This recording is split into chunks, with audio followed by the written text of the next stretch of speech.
Live from our 7 Tasmania studios, your nightly news with Kim Miller begins now. Good evening. As we go to air, there are around 18,000 homes without power tonight, some for the 5th straight day. But there's a fresh development in the pay dispute between line workers and TasNetwork bosses. Both parties hauled to an urgent afternoon hearing with the Fair Work Commission, with the union accused of slowing down recovery efforts.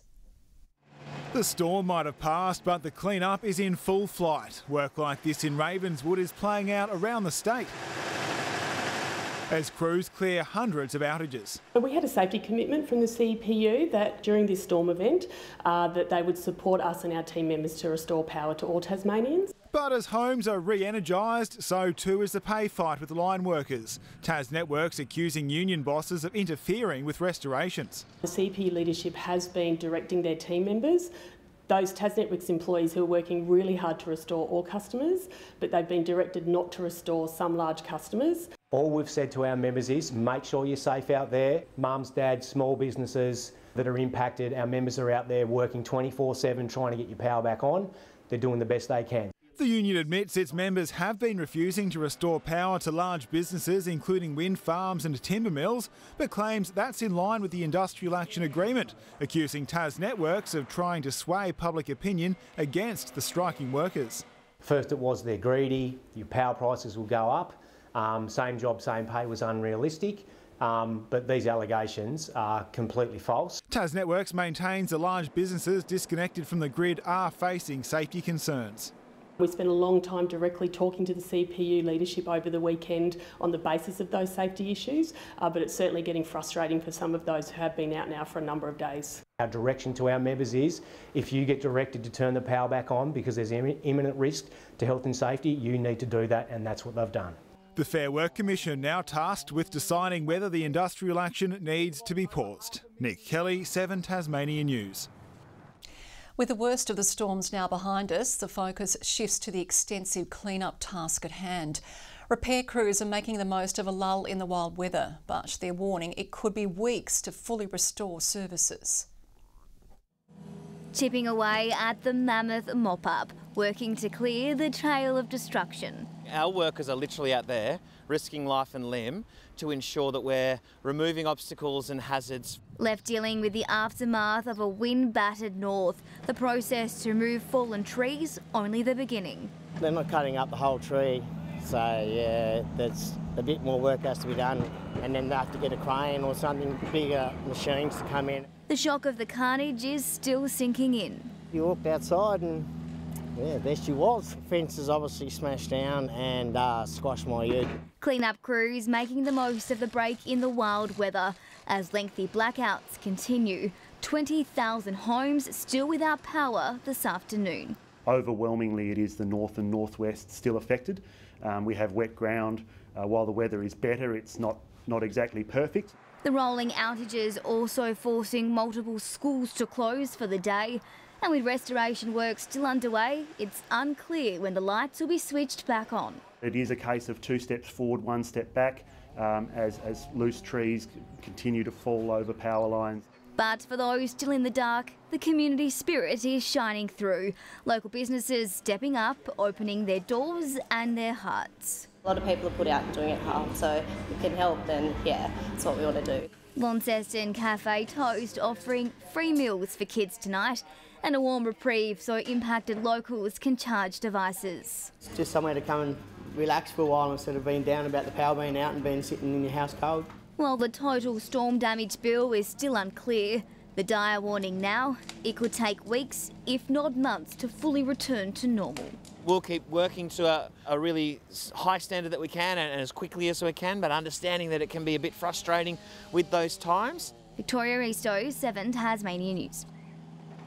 Some good news tonight for Derwent Valley locals as conditions ease, but it becomes a waiting game for residents and emergency crews with the risk of rising water levels still remaining.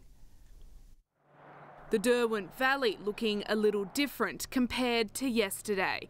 Areas such as Meadowbank, Macquarie Plains and Bushy Park have all had their emergency warnings downgraded to a watch and act, with experts forecasting the worst is now over. We have seen the river levels moderate overnight, which is good. We think we've seen the peaks in most of those systems. The weather conditions have eased. We are expecting less rain from this point forward, and those waters will just recede. Water levels slowly easing, leaving trails of debris in its wake. The peak on the Derwent was at 8.17 metres below Meadowbank Dam. A record peak since the dam was installed in 1974. At the new Norfolk Bowling Club, water levels went from this yesterday to looking a little different today. The community slowly easing out of crisis mode. The Quilted Teapot Cafe opening its doors, offering free coffees for hardworking and fatigued emergency personnel. That's what happens in a smaller community here, is that we do band together. It's the least I can do. It's only a cup of coffee. Here in New Norfolk, the river rose to 2.8 metres at around 9:30 last night. The river is expected to rise again this evening during high tide, though not to last night's level, before slowly easing off during the rest of the week. We're not moving anything, it's all staying up high because we're not quite sure what's coming yet. More rain and wind is expected to hit the state on Thursday and Friday, but it won't be as intense as what locals have had to face over the recent days. We may see some isolated damage, but we're not expecting a return of that widespread destruction that we've seen. Just watch and wait. That's all we can do. Lily Thompson, 7 Tasmania News. While the threat has eased, there are still several flood warnings in place around the state. In the south, a watch and act remains in place for the River Derwent from Meadowbank to Macquarie Plains and the Styx River at Bushy Park. A flood advice is current for surrounding areas down to New Norfolk. In the north, a watch and act is current for the South Esk River from Royal George to Hanleth and for the Meander River from Deloraine to Carrick, with flood advice warnings in place in surrounding areas including the North Esk, Macquarie and St Paul's rivers. Police have slammed 18 bushwalkers who miraculously survived treacherous conditions trapped on Canungy Mount Wellington last night. 2 groups from Tasmania and interstate dramatically rescued, among them 3 children. It's fluffy and white today, but last night's conditions proved extremely dangerous. 100-kilometre winds, rising snow and pitch black conditions, leading to a feels-like temperature of -22. Less than ideal for hiking. Yet 18 stranded walkers, including 3 children, found themselves in need of help off the mountain. Greg, one of 4, sent to the rescue. 13 of them were in the observation shelter and 5 were basically out in the elements above 1,100 metres and really needing some help. The larger group venturing out during daylight from the springs, but were forced to call police at 4 p.m. The whole rescue leading well into the night. They were ill prepared, they didn't have appropriate clothing, they didn't have food, they didn't have provisions should they have got themselves into trouble. Today, a very grateful bunch. But authorities are frustrated with walkers who continue to ignore copious warnings and weather alerts. Decisions like this compromises the safety of those that are then required to go and rescue them. Authorities are pleading with future hikers not to make the same mistake, instead urging people to research and prepare their journeys, to tell someone where you're going and to ensure that you have a fully charged mobile in case of emergency. And while the top will reopen when safe to do so, Council asks you treat those working with respect. Even down at the springs halfway down it can be virtually sunny and calm, but as soon as you get higher up the weather can change. Ruby Cairns, 7 Tasmania News.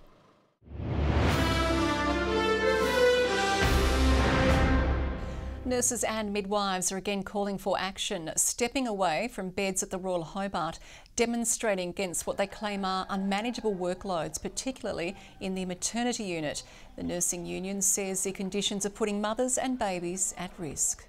There's a whole range of monitoring that sometimes needs to occur with babies in the postnatal unit, so we'll be advocating for babies to be counted in the staffing model moving forward. A recruitment blitz. I understand there have been around 750 inquiries in relation to that.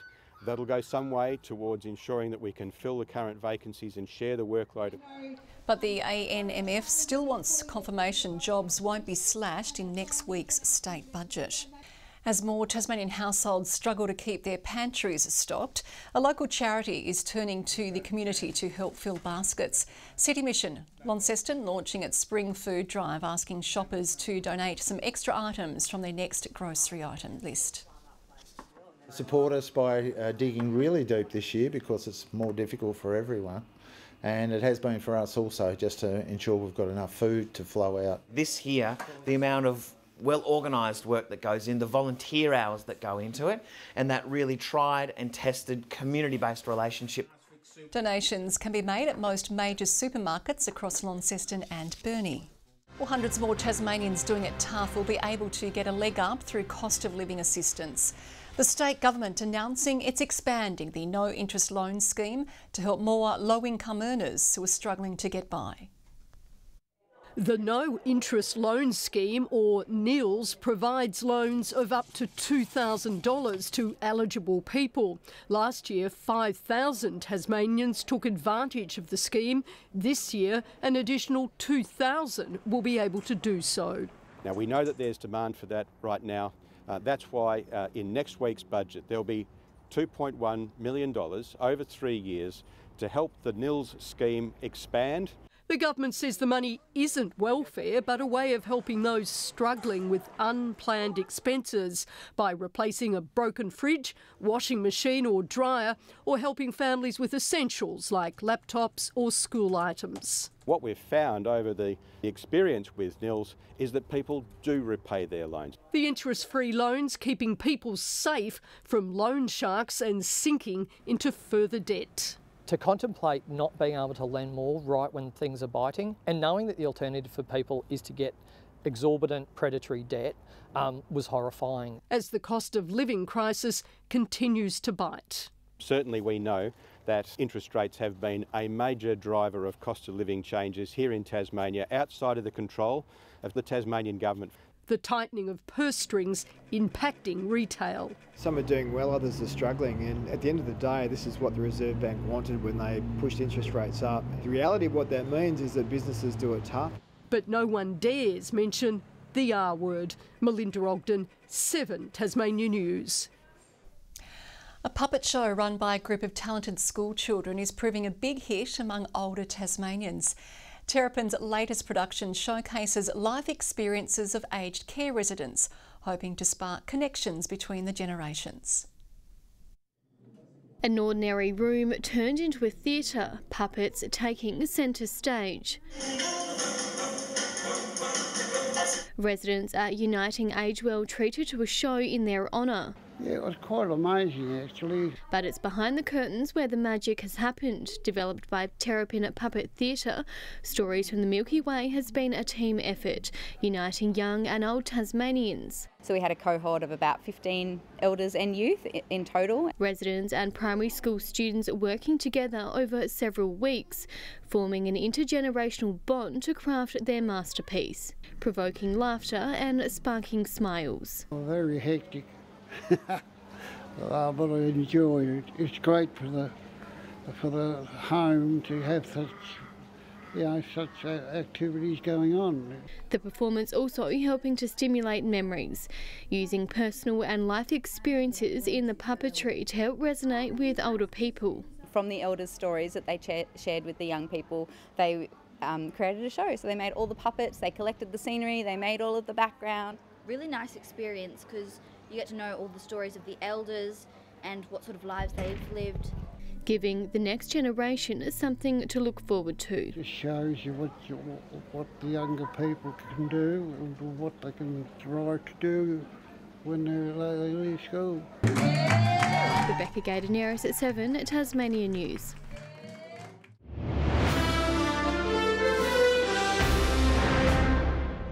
Clarence's Noah Holmes will go down in history as the last ever TSL Player of the Year. And he has a word of warning for the minor premiers before they face off in the first week of finals.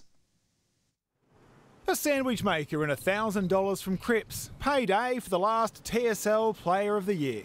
Probably just give it to Dad and paying some board, I reckon. A final 3 votes yesterday, leapfrogging Clarence's Noah Holmes up the leaderboard in the final round to finish in first place with 21 votes. 2 ahead of Kingborough's Kieran Lovell in second, North Launceston's Michael Stingle finishing third on 17. Holmes rating in the votes 10 times from his 16 games played, the ruck averaging 22 disposals per match while booting 13 goals this season. Spear and the coaches have just given me the licence to get up around the footy into the ruck and do my thing, and I think that's worked pretty well. But it's not yet time for celebrations, preparing to play the undefeated minor premiers for a ticket to the grand final. The message from the Roos is they aren't worried. Holmes confident they can seal their first title since 2010, starting with knocking North Launceston off their perch on Sunday. They're a bloody good team, I give it to them, but I think just that their zone defence can break down at times, but I think we've just got to pick through that and use our run and speed on the outside. History's been made at the SFL's awards night. Lindisfarne's Sheldon Smith becoming just the second player to win back-to-back William Leach medals. And he's got a pretty simple formula for success. Training, enjoying going to training, having a good group to be around, Trey putting a lot of work into everyone and just making everyone want to go to training. North Hobart's Angelica Clark nabbed in the SFLW's LA Otway medal. Ewanville's Thomas Williams, the rising star. Good evening. Hobart, Devonport and Burnie all 15 today. Launceston reached 16 degrees. St Helens with 17 top the list. Friendly Beaches 16. Smithton 15. Lowhead, Bushy Park, Strawn and the Islands all 14. And Lyoweeney a top of 6. Still a bit of rain over the west as broken low-level cloud brought 18 millimetres to Mount Reid. However, that did contain plenty of snow melt. A trough over Western Australia is producing showers there. You can see the cloud just clipping southern WA and also the cloud over our region. Tomorrow we will see the high moving east further over New South Wales. A cold front will be crossing Western Australia in that brisk westerly airstream. Northwesterly winds at 20 to 30 knots, reaching 35 knots over the west and far south. Swells up to 4 metres, which is down on recent days. A gale warning applies for waters between South East Cape and Sandy Cape. A strong wind warning for remaining coastal waters along with the southwest lakes. Moderate flood warnings too for the Macquarie, Derwent and South Esk. Minor warnings for the Ouse, Meander, Mersey and South Esk. For tomorrow, Hobart a partly cloudy 19, temperatures warming up a tad, 18 for Geeveston with a shower, possible shower for Bothwell. Launceston tomorrow expecting a top of 16 degrees with a shower or two, Devonport 15 and Cressy 15 with the winds picking up in the afternoon. Burnie tomorrow a high of 15 degrees with a shower, showers increasing for Strawn 17, a windy day with a shower for Curry, 18 the top on King Island, and for St Helens a possible shower 16, partly cloudy for Swansea and Orford 17 degrees. On Thursday showers mainly over the north and west, Hobart reaching 20, we expect. Showers again on Friday, easing about the east, winds tending westerly, and on Saturday sunny over the east and southeast as showers extend from the west to over the north later. Showers for Perth and later in the day for Adelaide, sunny but windy in Melbourne, fine and 23 in Sydney, cloudy and 23 in Brisbane. Partly cloudy in Hobart, it's 12 degrees, 11 in Launceston, bit of cloud over Devonport and 11. Kim, that's all I've got. Don't be disappointed. Oh, don't worry, I'm not. Thank you, Murph. That is all your news for now. I'll be back later with updates. Thanks for your company tonight. Good night.